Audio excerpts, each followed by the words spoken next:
Burya nubwo abasore bose badateye kimwe, hari ibintu bahuriyeho nk'imyumvire n'imitekerereze rusange, bityo ibi bikaba ari ibintu 20 byafasha umukobwa wifuza kuba uw'igikundiro ku mukunzi we, akabasha kunogera no kwishimirwa n'umusore bakundana ku buryo amwifuzaho kuba yamubera umugore.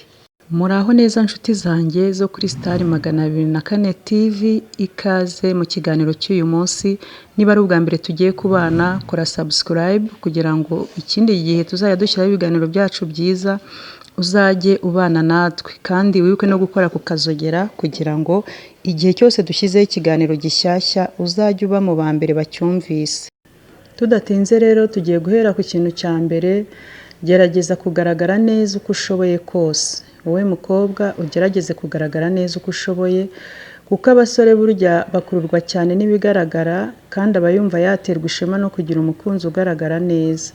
Umwe azahura nawe ari kumwe n'inshuti ze, ntagire ipfunwe ryo kuziratira ko ari we mwamikazi w'umutima we. Iyiteho kandi ugaragaza isuku nk'umwari ubikwiye koko, aho unyura abone ko uhanyurana umucyo.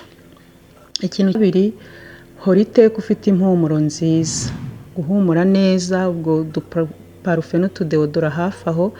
Abasore burya nubwo atari bose bakunda kwitera imibavu, ariko burya bakunda cyane umukobwa uhumura neza. Umwe umusuhuza akamuhobera, bamara gutandukana akumva aracyumva impumuro ye. Nk'inkumi ni byiza ko uzajya uzirikana kujya imbere ye, cyangwa umunsi muri buhure rwose ukagerageza ukaba witeye uhumura neza, kugira ngo nugenda akomeze akumve, ugume mu bitekerezo bye. Ikindi kintu cya gatatu, irinde kumuhoza ku nkeke no kumugaya buri gihe. Amve neza mwa nkumi imwe, sinshaka kuvuga ko umukunzi wawe natakwitaho cyangwa agakora andi mafuti uzamwihorera, ahubwo ugerageza uburyo umukeburamo, ariko nanone utamweretse ko ari umunyamafuti. Tuvuge niba wenda akunda inzoga cyane, nukenera nyine gushaka ko yazireka cyangwa se akazigabanya, uzabanze umuganirize, umushimire, umubwire uti ariko rero uri umusore mwiza, nkunda uburyo ugira umurava nubwo akenshi uteshuka kubera inzoga. Urumva umubwiye akantu k'inzoga ko ariko gatuma nyine ari akadefa afite, ariko ntabwo uhise umubwira ngo uri umusinzi. Nkubwije ukuri ko natagira icyo abivugaho azaba aritaye mu gutwi, kandi azumva ko akwiriye kuba yazireka kugira ngo umushime. Ikindi kintu cya kane, mukunde kandi ubyerekane. Muri iki gihe usanga abantu benshi bavuga urukundo rw'ubu nta kigenda, ngo abakobwa b'ubu baratendeka n'ibindi nk'ibyo. Wowe rero mwereke itandukaniro ryawe n'abandi. Ikintu cya gatanu ugomba kwirinda cyangwa kwitondera cyangwa se kwitaho, ikunde wowe ubwawe. Wikunde, umwereke ko wikunze. Ntugakunde kubwira umukunzi wawe ibibi wibonaho, ngo umubaze ngo ariko ubu kuba narabyibushye cyane ntibikubangamira, cyangwa ugasanga uravuze ngo nsigaye nanga ukuntu ngana, nsigaye narabaye igikara. None se numara kumwereka ko ubwawe utikunze kandi utifitiye icyizere, niwe uzakikugirira. Rwose sigaho, reka niba hari ibyo ubona by'impinduka byakubayeho byatuma umukunzi wawe yakwanga cyangwa se ntakwishimire nk'uko bikwiriye, gerageza ubikosore ariko utabanje kubimwereka. Ugasanga umukobwa arifashe abwiye umuhungu ati izi njwiri zanjye se, ati iki kirenge cyanjye se buriya nanjye nagishyira muri sandari. Ibyo bintu si byiza, kuko iyo ubimubwiye arushaho kubyitaho, akavuga ati wa mugani buriya ziriya njwiri, kiriya gikandagizo kingana kuriya. Ibi rero uzabyirinde, ahubwo umwereke buri gihe ko wifitiye icyizere, kabone niyo waba ubyibushye uzi ko atabikunda, cyangwa unanutse uzi ko atabikunda, cyangwa ukabona ntabwo uri gusa neza, uzakomeze wigirire icyizere, bizatuma rwose atabona izo mpinduka. Ikintu cya gatandatu, irinde gutuma afuha kandi umurwanire ishyaka. Kuba udaca inyuma umukunzi wawe ntibihagije, ukwiye no gukora ibishoboka ngo atagukeka akaba yagufuhira. Niba agukunda, yumva ko urubwa n'abandi basore bifuza nk'uko nawe byamugendekeye, bityo akumva ko isaha n'isaha bagutwara. Uko umusore agukunda cyane nuko arushaho kumva afite impungenge kuko aba yumva ufite agaciro gahambaye buri musore wese ukureba akubonamo. Kora ibishoboka byose rero ugabanye ukururano n'abandi basore, ugabanye gutaha amajoro, cyane no kugira gahunda zidasobanutse kandi utanazimubwiye. Mbese ukora ibishoboka byose ye kujya ahagarika umutima ko hari abandi mufitanye umubano wihariye. Ikindi kintu cya karindwi ukwiriye gukora kugira ngo umukunzi wawe yifuze kuba yakugira umugore, kunda inshuti ze. Niba umusore mukundana afite abasore bagenzi be ubona inshuti magara, ibuka ko bafite ibyo bahuriyeho kandi ko bashobora kuba baramugiriye inama igihe yafataga umwanzuro wo kugusaba urukundo. Wihita uhubuka ngo werekane ko inshuti ze ntawe uhuriye nazo, ahubwo ereka umukunzi wawe ko wubaha kandi ukunda inshuti ze ubigiriye we. Bizatuma arushaho kugira ishema kandi n'ikibazo mwagirana cyose, za nshuti ze zakuvugira neza ku mukunzi wawe igihe cyose waba warazisanzuyeho, ukazereka ko uri umukobwa w'umutima ukwiriye uwo musore koko. Ikintu cya 8 umukobwa yakorera umukunzi we bigatuma yifuza kuba yamugira umugore we, mwereke ko uzi guteka kandi wifuza kuzajya umutekera. Iki ni ikintu abakobwa badaha agaciro cyane, ariko mbabwije kuri burya umusore wese aho ava akagera akunda umukobwa uzi guteka. Akunda kuba yazagera aho atekerwa n'umugore, mbese ni ibintu bashyira imbere cyane. Nubwo mwaba mutari abana rero, ntuzakore ikosa ryo kwakiriza umukunzi wawe ibiryo byatetswe n'umukozi. Nibiba ngombwa jya ureka abanze ahagere maze ushyashyane vuba umutekere. Ibyo bihita bituma mu mutwe watangira kwitekerereza nk'igihe waba umutekera mubana. Aha n'abagore mwumvireho.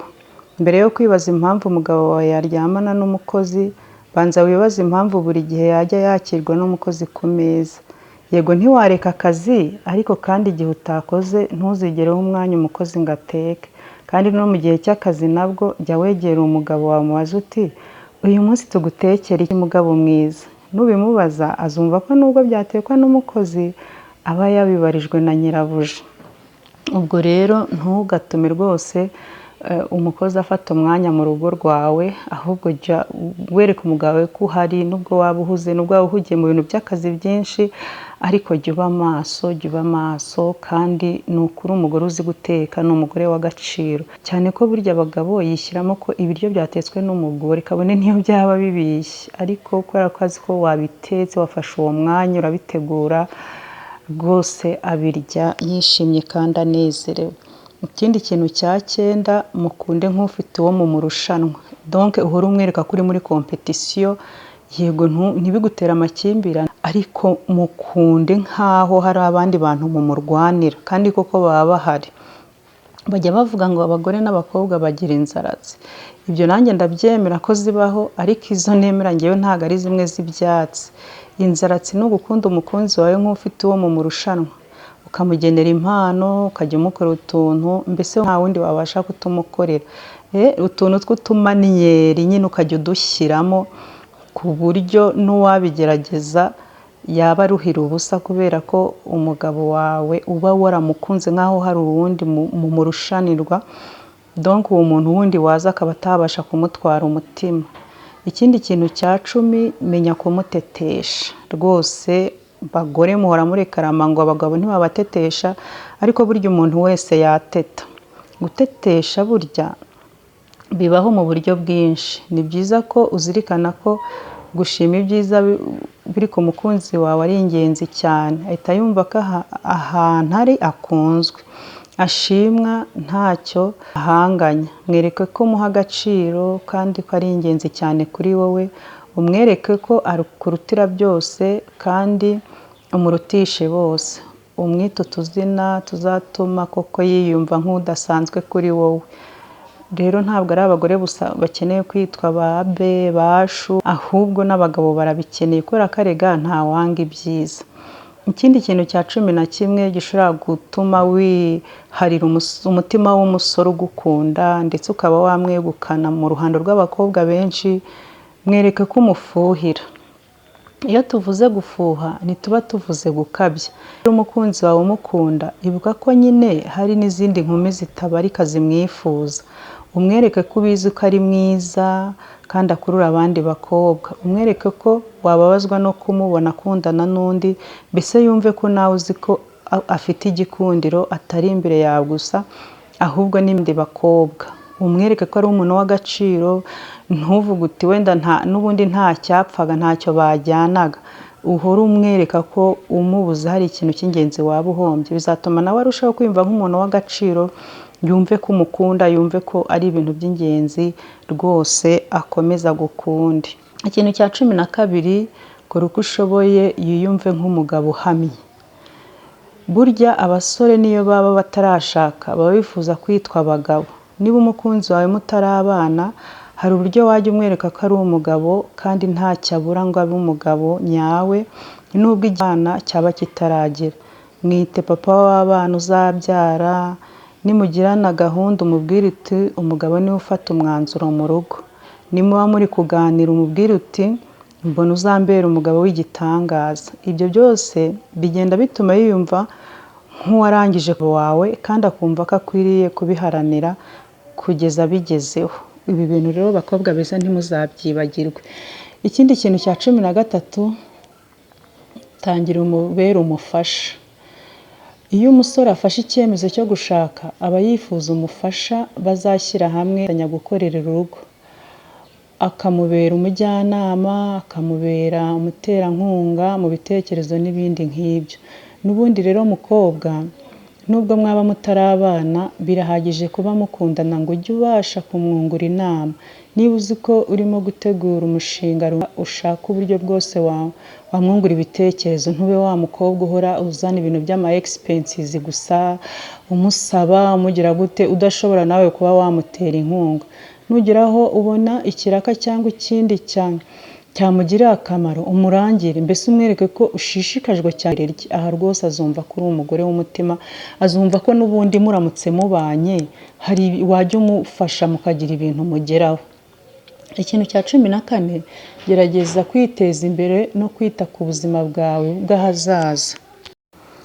Ereka umukunzi wawe ko ushoboye, niba ufite akazi ugakore neza, niba uri umunyeshuri wige neza ushyireho umwete, kandi niba utanagafite, ubwo ndavuga akazi, uba umukobwa w'imishinga, ku buryo ubushake bwawe anabishoboye yagutera inkunga.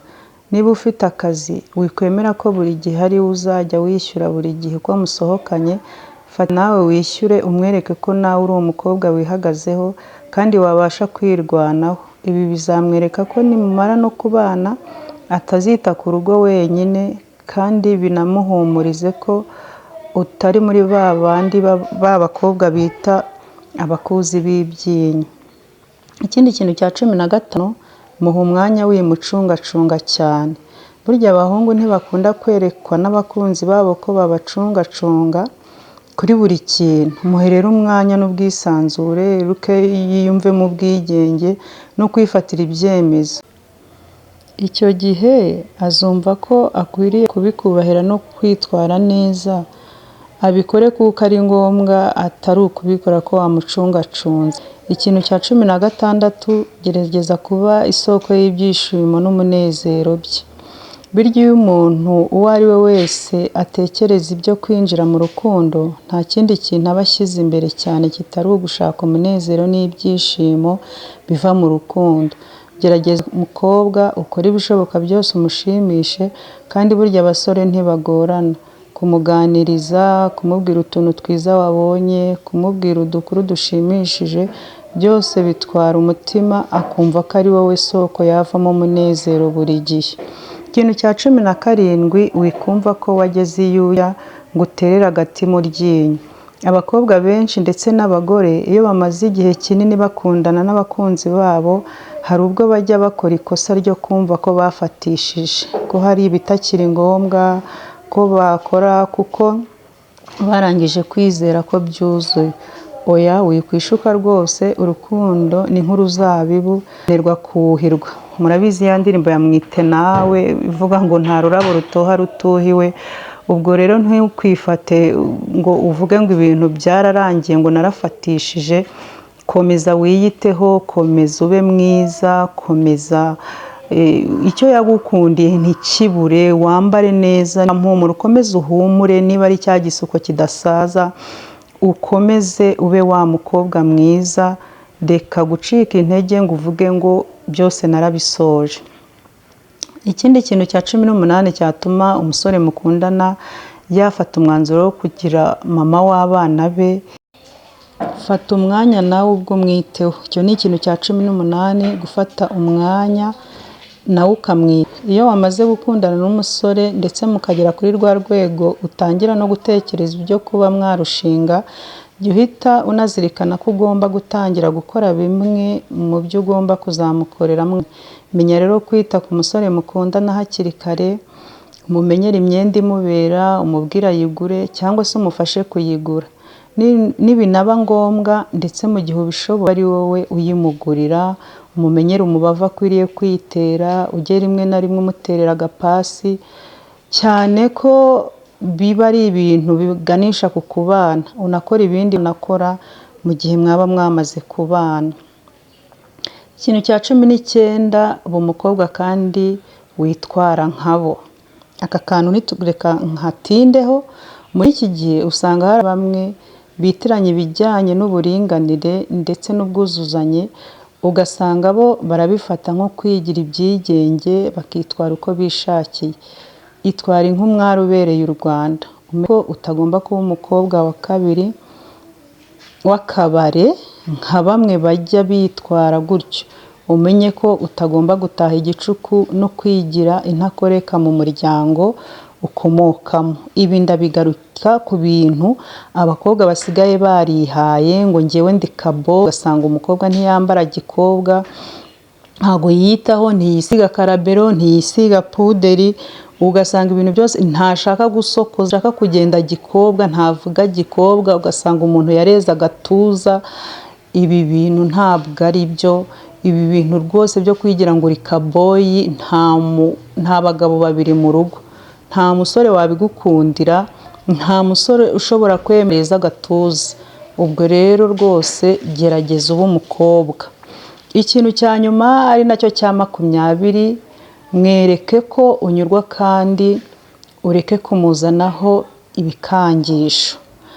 Abahungu burya banga abakobwa babashyiraho ibikangisho, bababwira ngo nudakora iki bizagenda gutya, ngo uramutse ukoze ibi ibyanjye nawe byahita birangirira aho, ngo nukora iki ntuzongere kumvugisha. Wimuzanaho ibikangisho, umwereka ko akwiriye guterwa ubwoba nuko wamwanga, kuko watuma abikora we agahita kureka. Menya kumwubaha no kumwereka ko ari we mwanzuro w'ubuzima bwawe. Aha rwose bakobwa ntimugakangisha abasore, kuko arega aba yaragukunze hari n'abandi. Ifeva wamugiriye ahubwo nuko mwahuje mugakundana. Wimukanga rero, ahubwo mwereke ko ari umuntu w'agaciro mu buzima bwawe. Mwakoze kuza, mwakoze gutega amatwi bakunzi banjye kuri Star 204. Muko iki kiganiro mfasha ugishayaringa umukobwa uzi ndetse n'abamama mu kibaye, kuko nabo ibi tuvuzeho birabareba. Ubundi rero Imana ibampera umugisha. Bye bye bye.